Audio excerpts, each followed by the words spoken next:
Assalamualaikum warahmatullahi wabarakatuh. Perkenalkan, kami dari kelompok 3 akan mempresentasikan tugas pengganti final yang diampu oleh Dr. Dewi Sartika, STP MSI.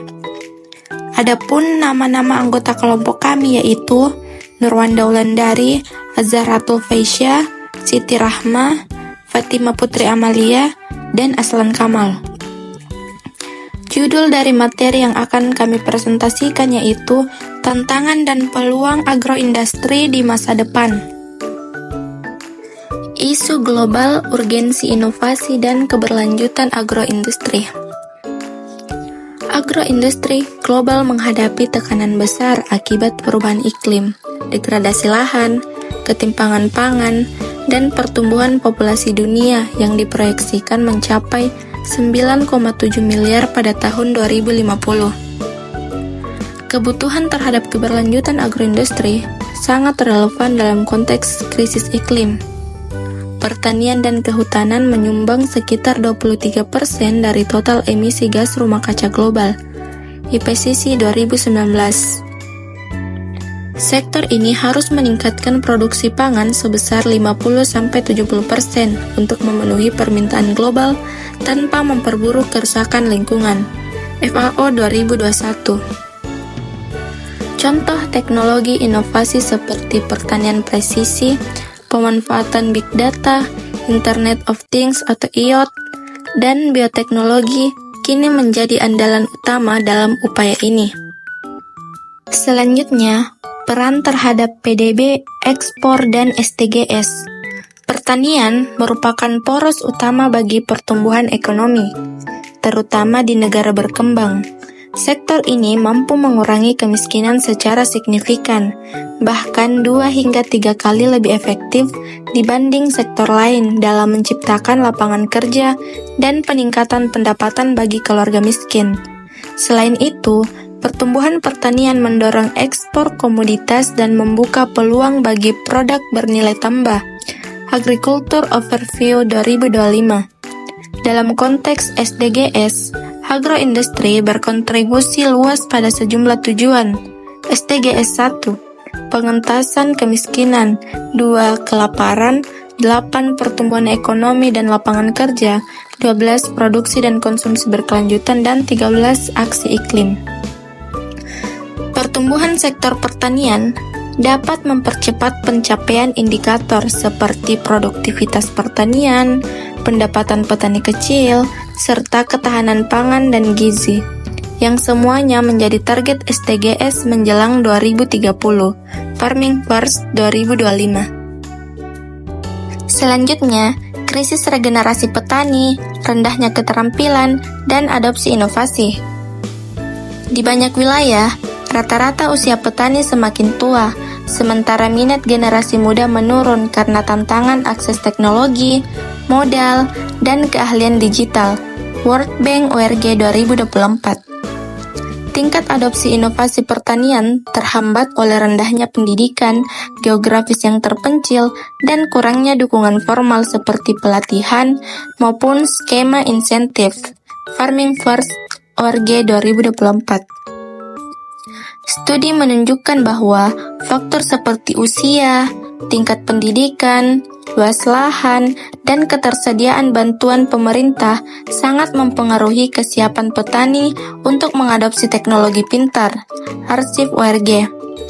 Tanpa intervensi kebijakan seperti subsidi pelatihan, jaringan pendampingan, serta insentif finansial, adopsi inovasi pertanian kecil akan stagnan, menghambat kemajuan agroindustri secara menyeluruh. Teknologi Adoption Behaviors of Farmers During Crisis 2023. Selanjutnya, sederhana, minim otomatisasi, rendahnya infrastruktur digital. Petani skala kecil sering bergantung pada metode tradisional dengan hanya sedikit otomatisasi, seperti traktor atau mesin pengolahan sederhana.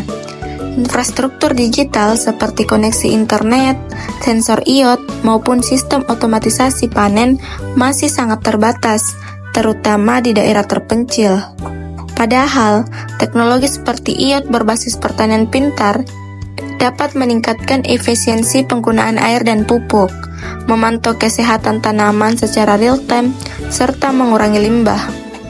Adalah sebuah langkah penting menuju produksi yang lebih efisien, berkelanjutan, dan mengurangi dampak lingkungan. Tanpa dukungan infrastruktur dasar dan investasi teknologi, pengadopsian otomatisasi tidak bisa meluas. Arsip OR 2022.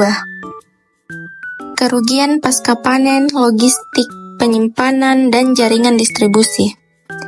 Setiap tahun, sekitar 13,8% dari total produksi pangan hilang dari tahap panen hingga distribusi, yang diakibatkan oleh infrastruktur penyimpanan dingin yang minim, transportasi lambat, dan fasilitas pengemasan tidak sesuai, bisa mencapai 20-50% untuk buah dan sayuran. Dampak finansialnya mencapai miliaran dolar, serta memperburuk kelaparan dan kemiskinan dunia. Solusi seperti gudang dingin modular atau cold chain telah terbukti mengurangi kehilangan sebesar 25-50%. Namun, adopsinya masih terbatas, perlu investasi besar, akses listrik, kemampuan teknis, dan dukungan kebijakan. Selain itu, program pelatihan di Odisha, India, berhasil menurunkan kerusakan pasca panen lewat teknik pengemasan dan grading sanitasi. Our World Data 2025. Selanjutnya, tantangan daya saing, produk impor dan sertifikasi internasional. Produk agrodomestik sering kalah harga dan standar mutu dibanding impor karena tingginya biaya produksi dan kurangnya sertifikasi global seperti GAP, ISO, atau ESG. Biaya dan kompleksitas sertifikasi ini menjadikannya tidak terjangkau bagi petani kecil, menciptakan ketimpangan akses pasar global. Meski begitu, sertifikasi terbukti meningkatkan ekspor standar sukarela, meningkatkan kepercayaan pembeli, dan memperluas akses pasar. Namun, proliferasi standar bisa menimbulkan tantangan baru, memerlukan harmonisasi, mutual recognition antar standar, serta dukungan pelatihan dan subsidi dari pemerintah dan lembaga terkait.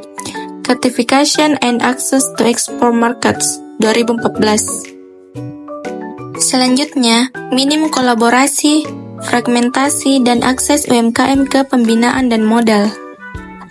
UMKM dan petani skala kecil sering terisolasi karena minimnya kolaborasi menyebabkan kurangnya akses pelatihan, teknologi, dan modal. Program blended finance dan kemitraan publik swasta terbukti efektif memperluas akses pembiayaan skema seperti seed grants, credit sigmas bersama off-taker, serta challenge fund membantu petani muda dan perempuan mendapatkan modal dan bimbingan teknis.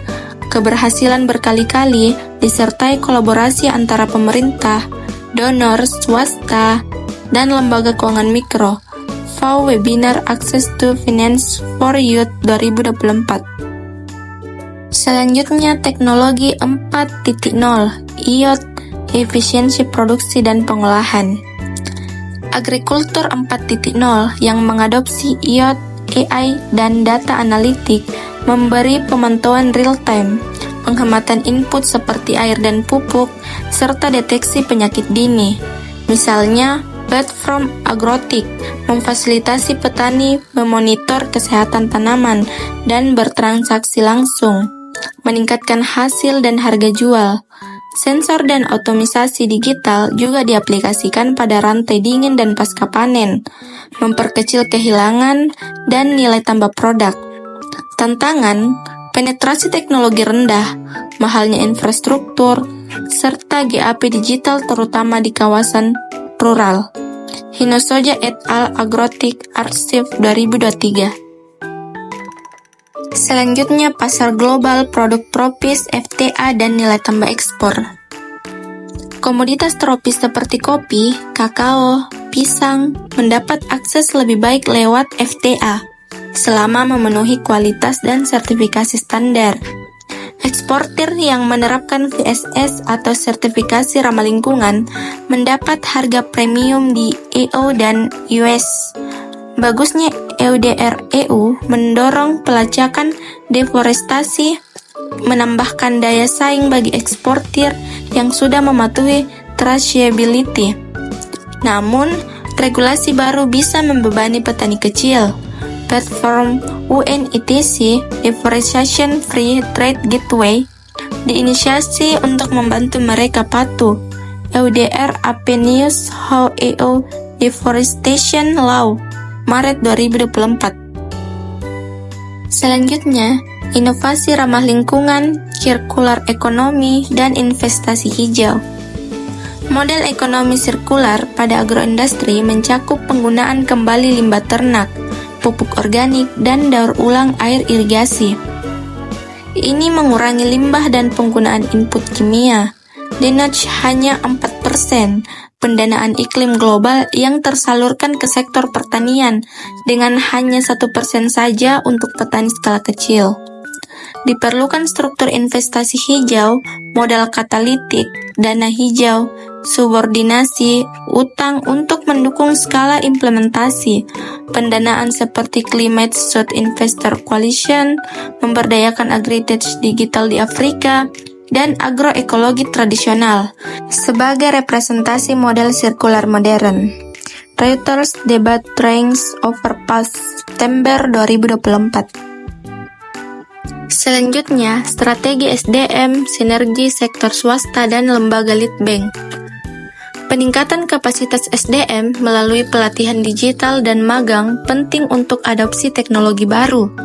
Program seperti USDA, AG Export Market Challenge, membekali generasi muda, pemahaman global dan perdagangan agro. Lembaga seperti Cooperative Extension di US meluncurkan platform digital marketplace untuk pelatihan dan koneksi kerja. Sinergi Triple Helix, pemerintah, riset, swasta, mendukung inovasi misi spesifik, seperti pengembangan iot di sawah dan perkebunan dengan dukungan pendanaan, serta pilot program lokal, mempercepat transfer teknologi dan peningkatan SDM USDA, Februari 2024. Selanjutnya, marketplace digital, koperasi, dan pelatihan generasi muda.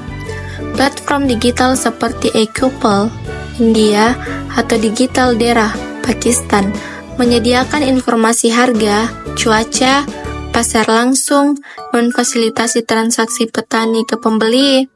Koperasi berbasis digital juga memperkuat bargaining power, mengurangi biaya distribusi, serta meningkatkan pendapatan. Pelatihan generasi muda di dalam digital farming dan manajemen koperasi membawa energi baru pada pertanian.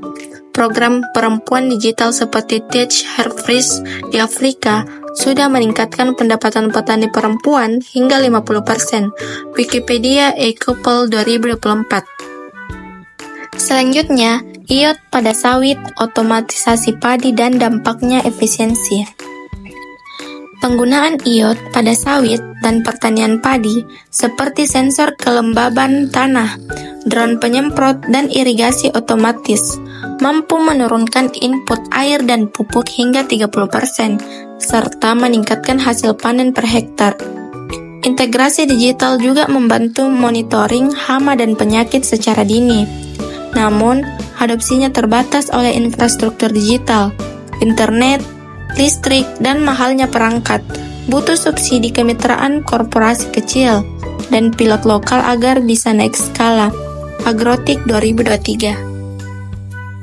Berdasarkan materi yang sempat saya paparkan tentang tantangan dan peluang agroindustri masa depan, dapat kami simpulkan bahwa agroindustri memegang peran strategis dalam memperkuat ketahanan ekonomi nasional dengan mengangkat sektor pertanian dari hulu ke hilir. Kebijakan dan regulasi yang terarah memberikan fondasi penting untuk mendorong produktivitas, kesejahteraan petani, dan daya saing global. Namun, implementasi di lapangan membutuhkan sinergi antara pemerintah, petani, pelaku usaha, dan dukungan infrastruktur serta teknologi. Arah masa depan kebijakan menunjukkan pentingnya hilirisasi dan transformasi digital sebagai kunci keberlanjutan pembangunan pertanian berbasis agroindustri. Itulah tadi pemaparan materi dari kelompok kami. Sekian dari kami. Wassalamualaikum warahmatullahi wabarakatuh.